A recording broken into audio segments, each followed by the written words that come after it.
Break બાદ બુલેટિનમાં આપનું સ્વાગત છે। સમાચારોમાં આગળ વધીએ તો આત્મનિર્ભર ભારત અંતર્ગત પ્રધાનમંત્રી મોદીએ સ્વનિધિ યોજનાની જાહેરાત કરી હતી।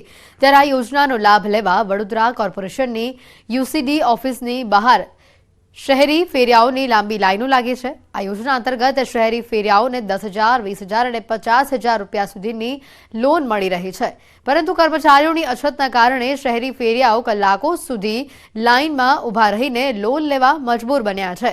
કોરોના કાળમાં અનેક જે ફેરિયાઓના ધંધા પડી ભાંગ્યા હતા અને ત્યારે આ લોન થકી ફેરિયાઓ ફરીથી પગભર થવાની આશા પણ વ્યક્ત કરી રહ્યા છે।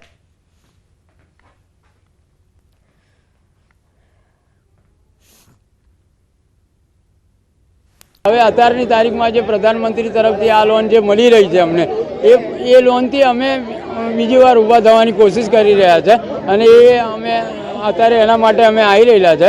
અહીં આગળ 5:30 વાગે આવ્યા હતા અને ટોકન સિસ્ટમ ચાલુ છે। ટોકન લઈ અને બધા ઉપર જાય છે અને ઉપરના અધિકારીઓ જે છે એ અમને સારી રીતે જે પ્રોસિજર છે એનો પૂરો કરી અને બેંકમાં મોકલે છે। મિડલ ક્લાસના ફેમિલી હોય, કોઈ નાના મોટા ધંધા કરવા હોય તો વોર્ડમાં જઈને લોકો 300 રૂપિયાની પાવતી બનાવીને અહીં આવે છે અને અમે રોજે રોજ 50 માણસોનું ટોકન આપીએ છીએ। પણ અત્યારે હાલમાં ડિસેમ્બર એન્ડિંગ છે, લોકોની સીએલઓ રજાઓ નીકળતી હોય, આ નીકળતી હોય એટલે સ્ટાફની થોડી કમી છે, ઓડિટ બી ચાલુ છે, એટલે આ થોડી લાઈનો એ છે અને 50 જણનું રોજે રોજ ટોકન આપવામાં આવે છે।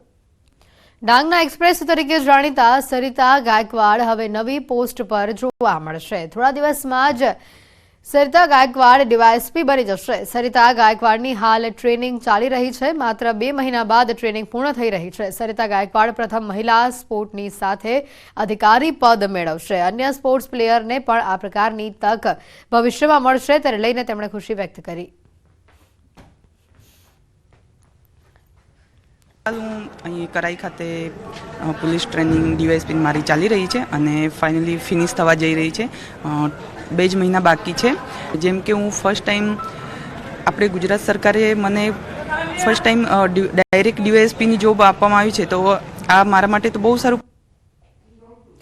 લોકો આત્મનિર્ભર બને તે સંદેશા સાથે 3 યુવકો સાયકલ લઈને ભારત યાત્રા પર નીકળ્યા છે। ઉત્તર પ્રદેશના 3 યુવકો 7 રાજ્યની સાયકલ યાત્રા કરી હવે ગુજરાત પહોંચ્યા છે। યુવકો સતત 75 દિવસથી સાયકલિંગ કરી રહ્યા છે, ત્યારે 1 વર્ષમાં યુવકો સાયકલ પર ભારત યાત્રા પૂર્ણ કરશે।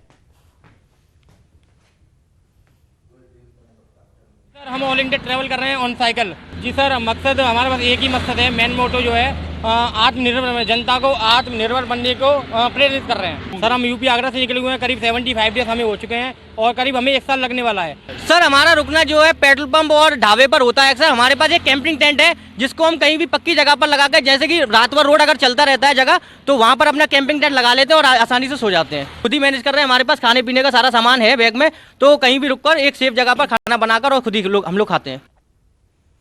ગાંધીનગરમાં રાજ્ય પોલીસ વિભાગ દ્વારા ડીજીપી બેડમિન્ટન ટુર્નામેન્ટનું આયોજન કરવામાં આવ્યું। ગૃહ રાજ્ય અને રમતગમત મંત્રી હર્ષ સંઘવીના હસ્તે આ ટુર્નામેન્ટનો પ્રારંભ કરવામાં આવ્યો।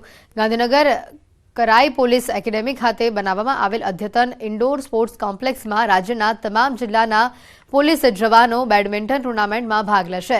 ડીજીપી કપમાં અલગ અલગ ટુર્નામેન્ટનું આયોજન કરવામાં આવતું હોય છે।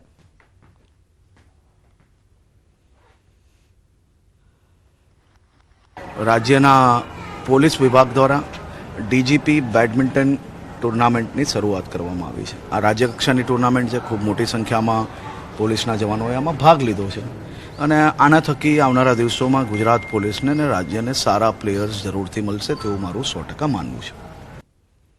રાજસ્થાનના જયપુરમાં હિટ એન્ડ રનની ઘટના બની। હિટ એન્ડ રનમાં યુવતીને કચડીને તેની હત્યા કરવામાં આવી। હિટ એન્ડ રનમાં યુવતીનું મોત થયું છે।